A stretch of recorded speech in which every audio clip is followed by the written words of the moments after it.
What we really look forward to is any kind of ideas, suggestions, opinions, questions from any one of you, which can be used by us for the training program.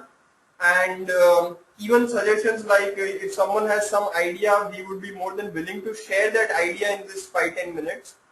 So any best practices, say, which Vivek is following in his office, we would be more than happy to have him cover the idea in the initial 10 minutes of discussion and then take it forward. Some exciting piece of news from Remax Gujarat. We added a franchise office in Navsari. Navsari is a small place which has some kind of what I would call Parsi population as well as NRI population, and the franchise owner over there is having starting an office in more than 6,000 square feet area. More importantly, he already has been doing real estate transactions, has already been involved in mutual funds, equity, stockbroking, and has a reasonable sizable network in Surat and Navsari. So the office was signed by our regional director, Mr. Manan Choksi, on Sunday, and the office is expected to start operations pretty soon. And we expect a lot of traction because of that office in South Gujarat also, that is specifically Surat and Navsari. Another important piece of news in Gujarat again, Harit Parekh and Neerav Vakharia from Remax Realty Solutions, they shifted their office into a bigger premise, into a better building, and in the heart of the commercial area of Ahmedabad city.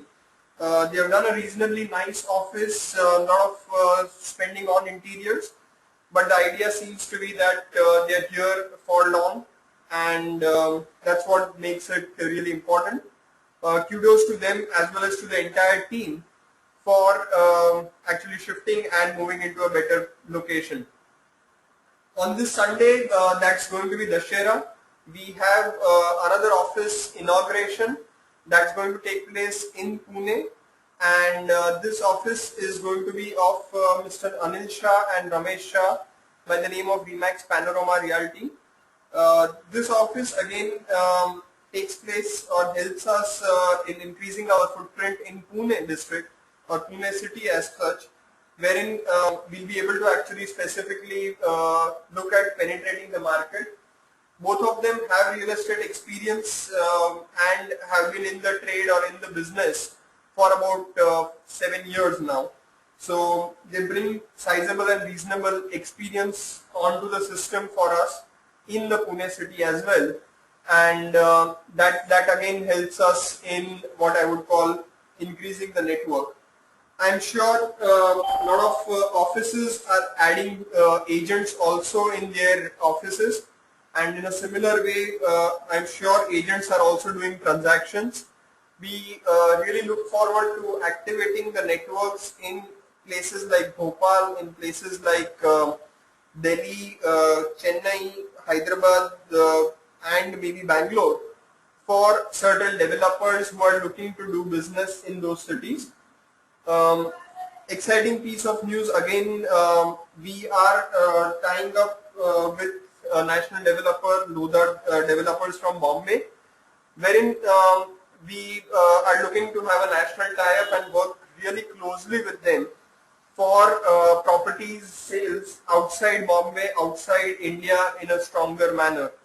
So a lot of developers are now seeing value in the way we operate, in the network that we are building. It's just a question of slowly growing the network on a month-on-month basis, wherein we'll be able to ensure that more transactions come to us, and slowly and steadily we build market share for the offices and for the agents to be able to do business. We finished the, last week with 12 sessions of peak producers. Today we are going to be talking about real estate valuation and how real estate valuation is important in the way we do our business.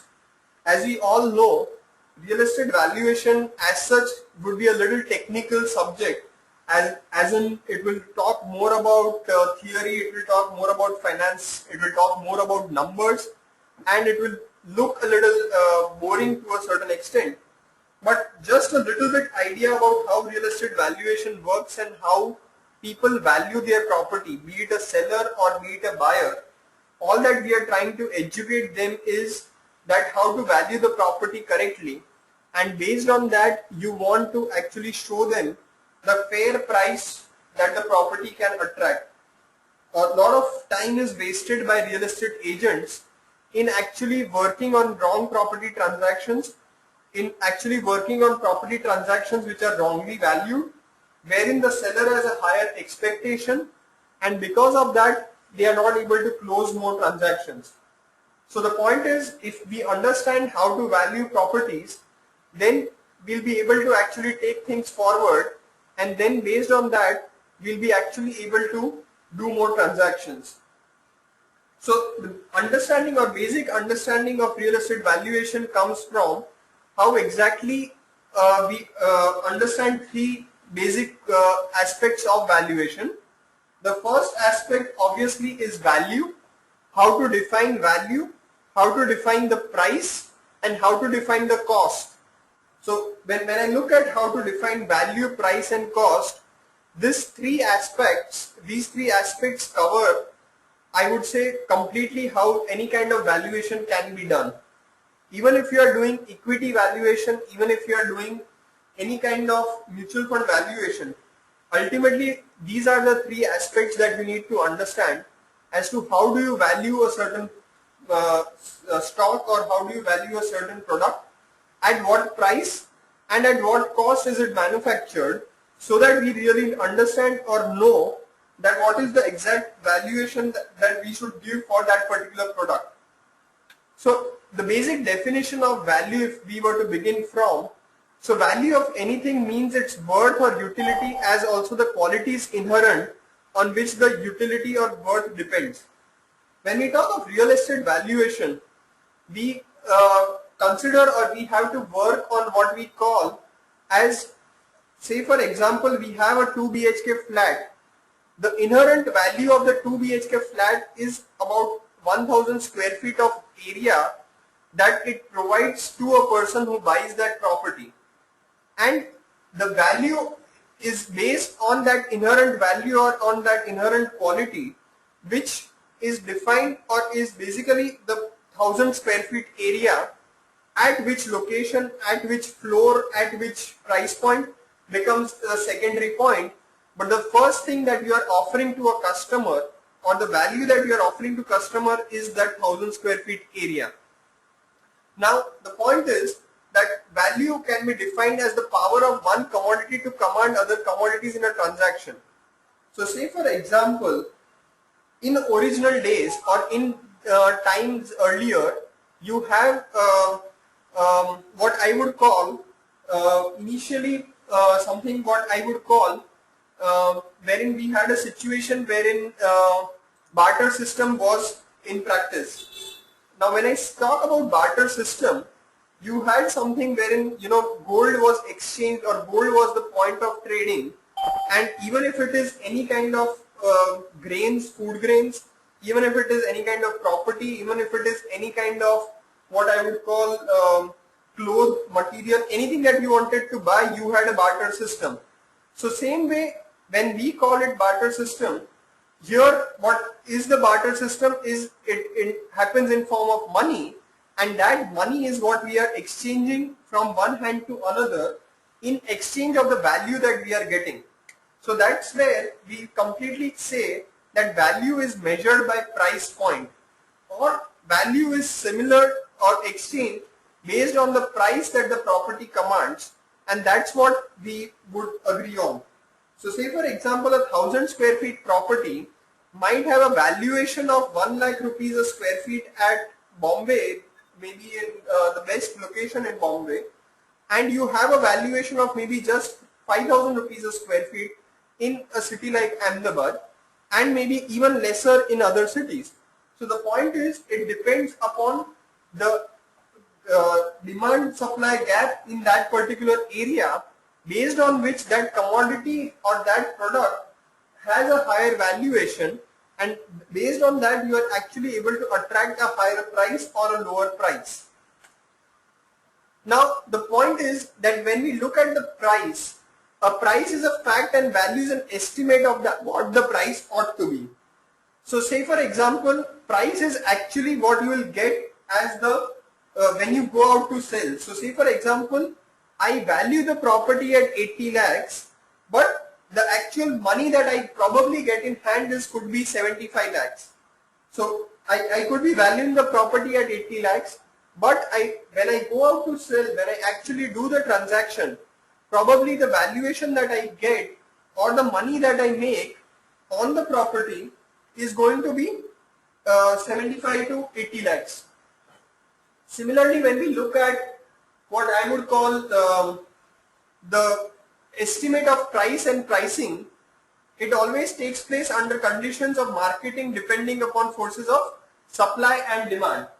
So say for example, you are looking at something like a situation wherein you are working in the market, and in the market you have a lot of supply in a singular area. Now when you are working in a singular area and you have a lot of supply in that particular area, the price of the product in that particular area is going to be lesser than in an area wherein you have what I would call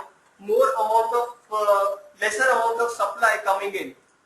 So same way what I wanted to show over here is, I would use a graph, say for example, wherein say for example you have the demand supply curve, and when you are talking of the demand supply curve, what happens is you are looking at the demand increasing over a period of time, the supply or whatever it is at a period of time.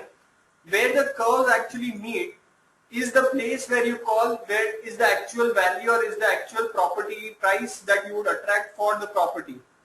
So say for example, what I am trying to show over here is, when you are looking at demand and supply, a property which is going to attract more value would be at a place where the supply is less and so the demand is more, and so the price of the property is going to be higher.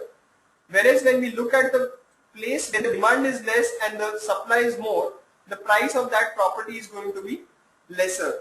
So the idea is that demand and supply ultimately determine the valuation of a property, the price of the property, and that's what we really need to understand, that in micro market specifically, there might be an area in Bhopal or there might be an area in Bombay where there is no supply practically, and because there is no supply practically in that area, a single property in that area will also sell at a premium to the neighboring areas, because a person who wants to stay in that area only, or a person who wants a property in that area only, would definitely want to buy even if it comes at a premium. Now this will not happen in an area which is on the outskirts, where there are a lot of properties coming up, where there is a lot of new inventory coming up, and because of which you are not able to increase the amount of business, increase the property price in that area, because there is lesser supply coming into that area. Now when we look forward and take the discussion further, what we need to further look at is the cost dynamics within this whole picture. Now cost ultimately looks at the matter from the side of supply. So say for example, what exactly cost is the definition of the measure of what it requires. So say for example, there is a builder. The builder is trying to construct a property, and for him to be able to construct the property, probably the cost of constructing the property is only 3,000 rupees a square feet. So if the price required to construct the property is just 3,000 rupees a square feet, and the value that he is getting in the area is probably 1 lakh rupees a square feet, that's because he has acquired the land at a very initial stage or at a very early stage, and because of which he is able to get a higher price point than any other property in the area. Now what we need to understand is that the price or the value comes from the demand and supply, but cost is not dependent on demand and supply. Cost is dependent only from what I would call the cost of creating that property. Cost could be more or less than the value depending upon prevailing market conditions. So what we are trying to explain is that if there are 1 lakh flats which all of a sudden are built in, say, run of Kutch, now the cost to build those 1 lakh flats would still remain at 2000 or 3000 rupees a square feet, whereas the actual price at which they would sell would be maybe 1000 rupees a square feet, because there is no one actually willing to go there and stay there. The point is, no one wants to buy that product, there is no demand for that product, and because there is no demand for that particular product, the cost that would be required would be higher than the prevailing market conditions over there. Similarly, the cost to construct a property in, say, Bombay would be far lesser than the price at which it is available or price at which it is actually sold. So the point is, you need to really understand that how exactly the supply is controlled in order to ensure that the property prices remain under control in that particular area or remain high in that particular area. Wherever supply is restricted, the property prices will keep on increasing. Whenever supply is released, the property prices will decrease. And that is the understanding that we need to have while we talk about real estate valuation, that what if we leave this property and if we actually look at replacing this property, then what is exactly going to happen in that situation. Now we'll be talking a lot in detail about real estate valuations and what are the different types of valuations that are available or that can be done for a property. Now this is an exhaustive list, and obviously you will not be using each of these valuation metrics in your real estate transactions, but your understanding of these valuation parameters will help you in getting the fair value of the property. These valuation understandings will help you in negotiation procedures, will help you attract the right price for the property, and will help you actually in determining at what price the property should be sold. So when we look at what we are talking, there are a lot of definitions that I'll be talking in the next 10-15 minutes. You don't need to remember all the definitions. This video would be available to you along with the recording after the shoot also, after the time also. But what I would recommend is try to understand the value behind it and not the exact terms or not the exact definition of each one of it. Understand the logic behind it and try to implement the logic in your negotiation procedures with buyers and sellers. So say for example, we are talking of the first thing, the value in use. The value in use is if any kind of product is being used and it is providing satisfaction to the person, it is value in use. So say for example, a person who is living in an apartment and he is really happy with the apartment, then it is providing him value over there to stay over there. If he is not happy with the apartment, he wants to change the apartment, then at that stage it does not provide him value in use. So say for example, a person wants to buy a under construction property. The under construction property does not give him any value in use, and that is the reason you have a lesser valuation for a property which is under construction, and it will generally attract a lesser valuation than a ready possession property. Moving on to the second thing, which is value in exchange. Any kind of transfer of valuation which takes place. So say for example, you are exchanging hands with a property and you are saying that give me a certain price and it is that value that the property attracts. And so this property has value in exchange. This property can be exchanged for 1 crore of rupees. If you give me 1 crore of rupees, I am ready to change the property and I am ready to transfer the property. So say for example, any kind of documentation that you do, that is because of the value in exchange. Obviously both these terms are more or less not applicable in our day-to-day transactions, but it just gives you an understanding of how you can actually begin to use them. Market value. Market value of a property is something wherein you talk about getting offers from buyers, and based on that offers from the buyers, you actually try to get a valuation of the property. So say for example, you do an open house. After doing an open house, you actually try to attract buyers into the property, and then based on that, you try to create a situation wherein you are not allowing the buyers and the sellers to actually meet and interact with each other, but at the same time, you are trying to get the valuation of the property based on market conditions. So in this situation, what you are trying to do is, you are trying to understand whether the property will attract the price that you actually want to get from the sale of the property. If we move one step forward in market value, you actually look at getting final offers or final commitment to buy or sell from the buyer and the seller respectively, and that's when we call it open market value. Moving further, liquidation of forced value. Liquidation of forced value is a situation of an auction. If the property was auctioned today, what is the value that it would get today in the market?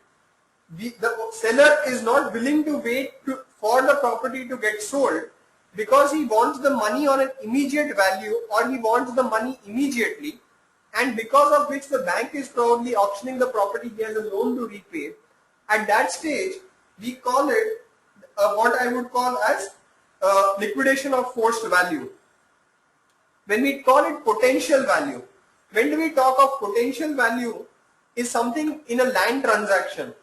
When we do a land transaction, there is a lot of potential that the land has, because it can be constructed, or some amount of building can be constructed on the property. The construction of what I would call the building on the property adds value into the land, and because of which the potential value of the land can be assumed at a certain value. So say for example, you are talking of working with a buyer. With a buyer, you always talk of potential value. You work with a builder, you will always talk of potential value, because it is only at potential value that they can understand what price to pay for the property. So a land worth 5 crores with an incremental expense of building construction of 3 crores, cost being 8 crores, would attract a potential value of sale of maybe 15 crores, and that's what the builder is really interested in. So we need to really understand, or actually work on, what I would call the potential value while working with buyers, and we need to actually work on, we'll come to salvage value or replacement value when we work with sellers. Similarly, when we talk of special value, say for example, we talk of a hospital or we talk of a school, a plot which has been reserved by the government for school, for hospital, for hotels, which attracts a higher FSI, wherein maybe, say for example, a school is already constructed. It is a specific value or a special value that the property is being offered to the buyer, and the buyer probably needs a school over there, or wants to construct a school. He is getting a ready possession school over there, or he is getting a ready possession hotel over there. In both the scenarios, be it school, hotel, or where the government allows a higher FSI, construction having already taken place, you are adding or having a specific special value to the property, because of which you generally are able to ensure that you are able to get a higher valuation for the property. Similarly, when you have negative special value, it could be in a case wherein the plot is reserved for certain criteria, and so it becomes difficult to sell the plot because it has been reserved only for certain type of construction activity, and so it becomes difficult to work in that situation. Similarly, when we move on, you have something called salvage value, and salvage value is something wherein you typically use it in a factory premises kind of thing, wherein if a person is buying an old factory premise and he has certain old construction which is there at the property, that construction if demolished would have a salvage value of certain rupees, and that can be added into the overall valuation. Similarly, when you are looking at a bungalow or you are looking at an apartment, there is certain amount of salvage value of, say for example, the furniture, of say for example the old fixtures that are part of the property, and those things, if it is being left away by the seller, then there is an incremental salvage value for the buyer when he buys that property. In certain old premises or in certain old places, wherein say for example you have old wood, or maybe you have old certain types of cupboards which are of unique value, there is certain additional salvage value that you provide to in the property transaction to take it forward. Moving on, when we talk of replacement value, you have replacement value specifically being talked about in a situation wherein you are, if at all you were to release this property and move into a different property. So at that stage you talk of replacement value. When we talk of comparative market analysis or comparative market analysis report, your CMA report typically talks of replacement value, that if it was not here, what would you do if you would not have this property and you were to replace it and move into another property. So the same thing is what we are trying to bring over here, wherein we try to bring replacement value into the transaction, explain to the seller or explain to the buyer the value of having that property, and based on that doing the transaction or taking the transaction forward. So replacement value again becomes really important, and how you actually take it forward in the transaction. Similarly, there are various other types of values that you can actually look at. I will explain each one of them in the fastest manner possible, but the point is existing use value. It is a value if it is to be used in future for the same purpose as it is being used now. So if it is a residence, you have existing use value. If it is a shutdown factory and you want to convert that factory premises into a residential complex, it does not have any kind of existing use value. Similarly, highest and best use value, you talk about financially feasible project report, wherein what is the maximum value that you can get out of the whole deal. You are talking of rateable value. It is rateable value is something which I would call it is similar to the Jantri rate, which is called by the municipal corporation, or it is similar to something like what you have the assessment officer from the income tax, and they talking about the right valuation of the property. So you have something called rateable value when you talk of a property transaction taking place.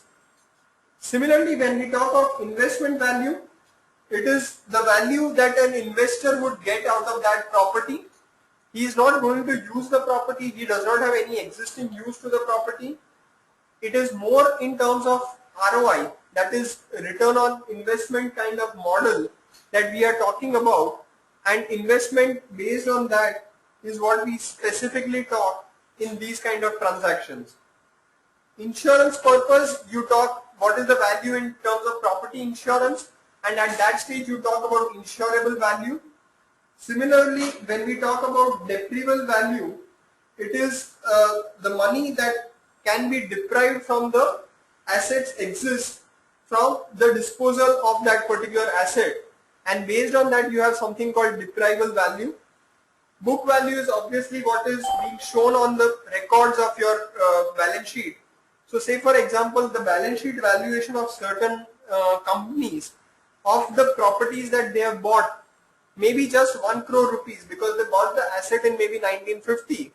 But today that asset gets a market value of 500 crores, or maybe say for example, you talk of any kind of properties specifically in Bombay.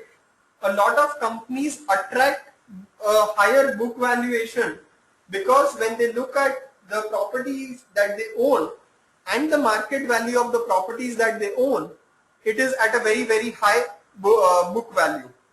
Similarly, when we look at investment purpose, and Mr. Rakesh Agarwal just mentioned that if rental value is good, then you have a higher return on investment, and so you are talking of a yield kind of concept wherein you are able to get a certain amount of money every month on the investment that you have done.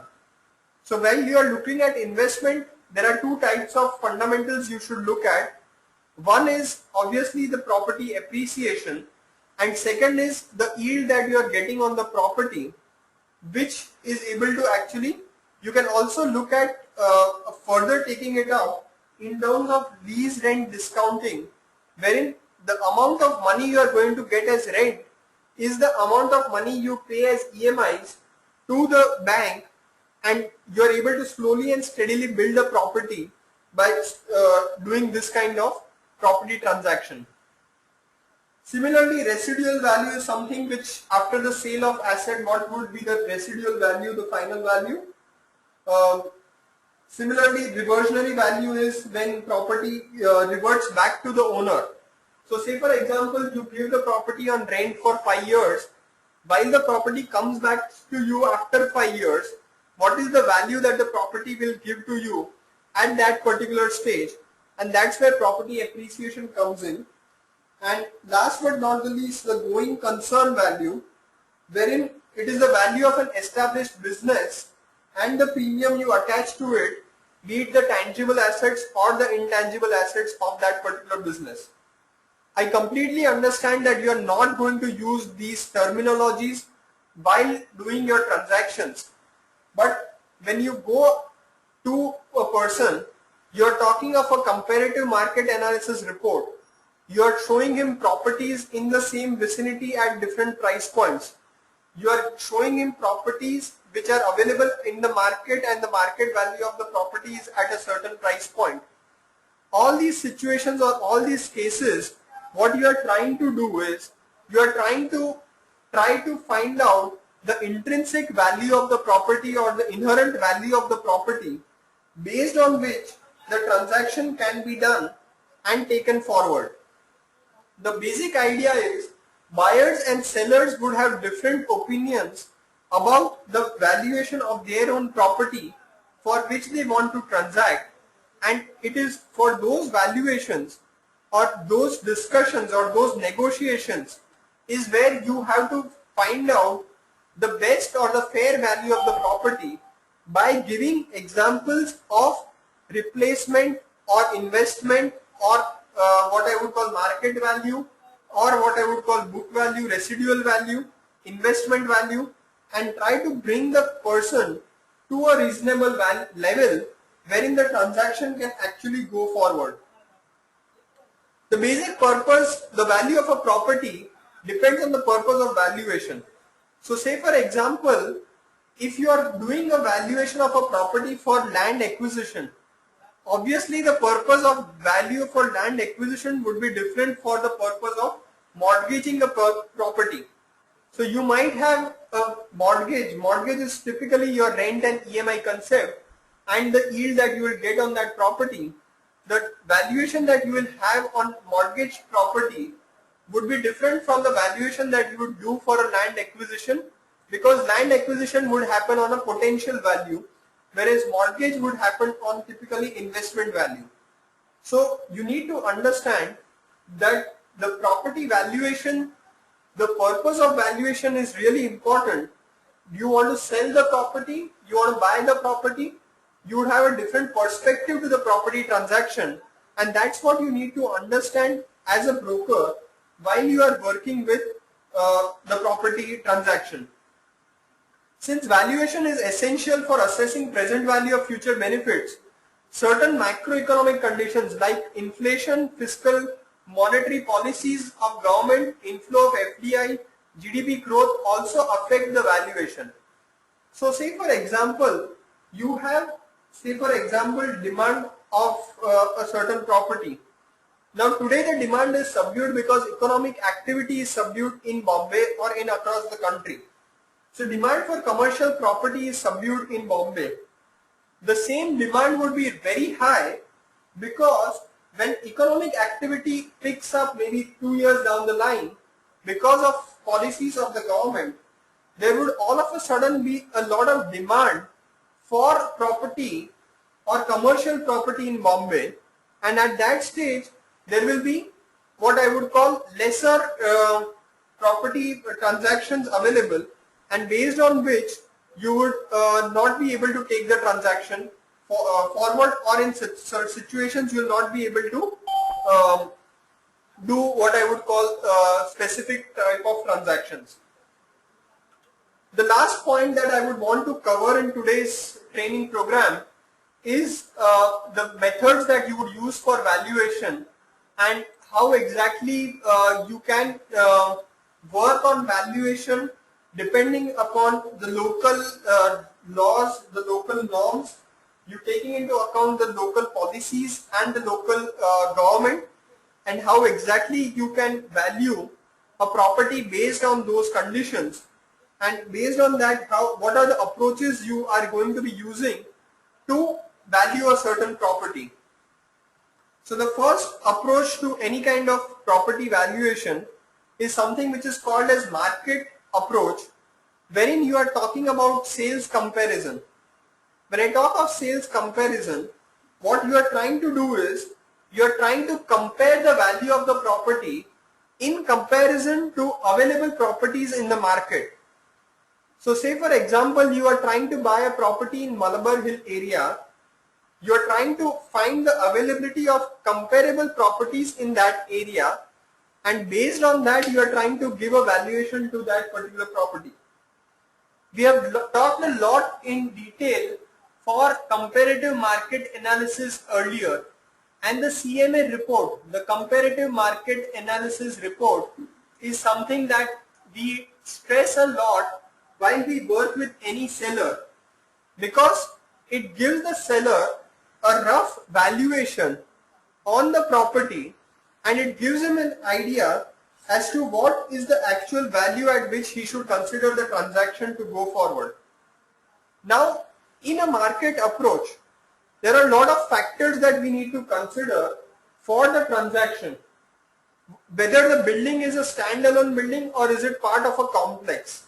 Whether the building has amenities and features. Whether the building has any kind of extra space available in terms of maybe car parkings, or maybe what I would call any kind of special facilities like gym, clubhouse and swimming pools in the complex premises itself. So a lot of comparison is based on the interiors of the property, what material has been used, what flooring has been used, what is the type of property, and various other things which actually are put into effect before trying to actually come to a comparative market value. You cannot just say that a 1,000 square feet property in a particular area is valued at 40 lakh rupees and all the properties in a certain area would be at 40 lakh rupees. The property age is one of the biggest factors that affects the valuation. And similarly, when we look at other factors like, say for example, the view that the property has, the balconies, the overall wind direction, in certain cases even the vastu, all of that affect the valuation of the property, and based on that the approach that you take becomes really important. The second, obviously a lot of comparison can come into picture only if you have the listings at a common place.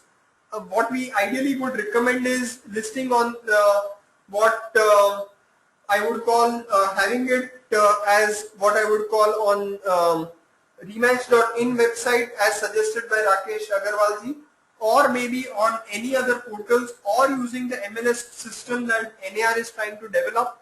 But the point is that if we have all the listings at a common place, you can try to find out what is the comparative market value.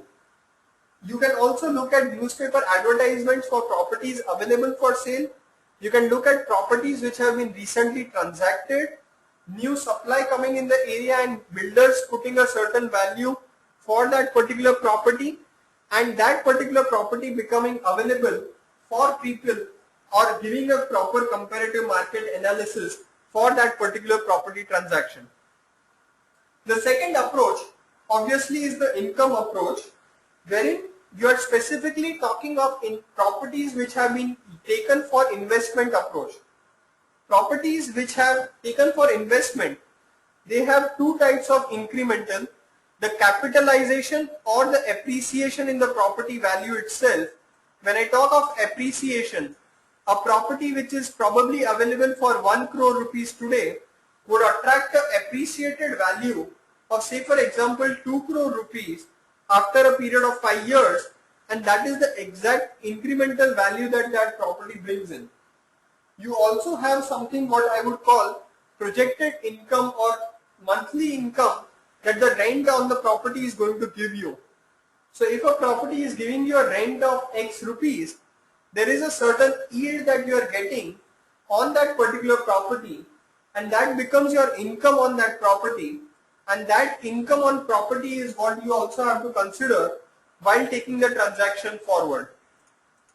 Similarly, when you are looking at residual value, the point is at the end of having the property or at the end of the investment cycle, what is the residual value that the property would have is what we need to understand.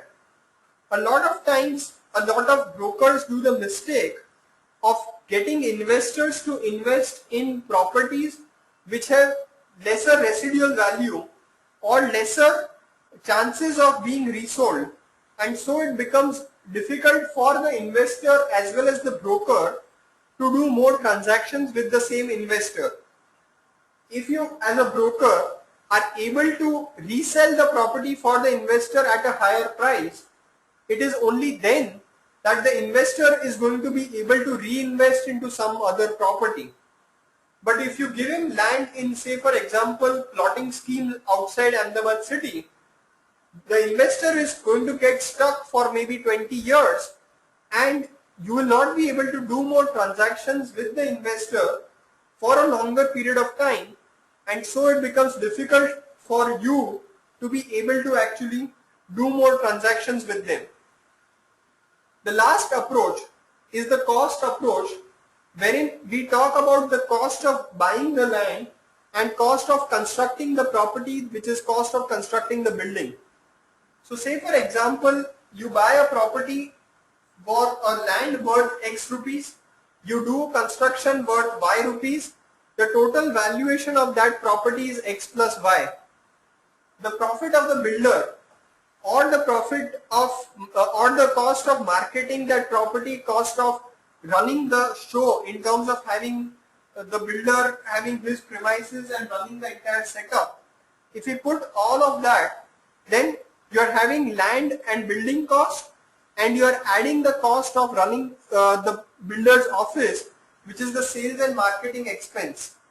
It is at that stage you come to a total cost of that property, and generally speaking, unless the builder is leveraged, unless the builder has a lot of debt, unless the builder has a lot of loans to repay, the builder will not sell the property at a fair value which is lesser than the cost. So whenever you talk of property prices are going to crash, or there is talk of property prices going to crash, you need to understand that the basic value of the land and the basic value of construction of property on that land has to fall for the property prices to fall.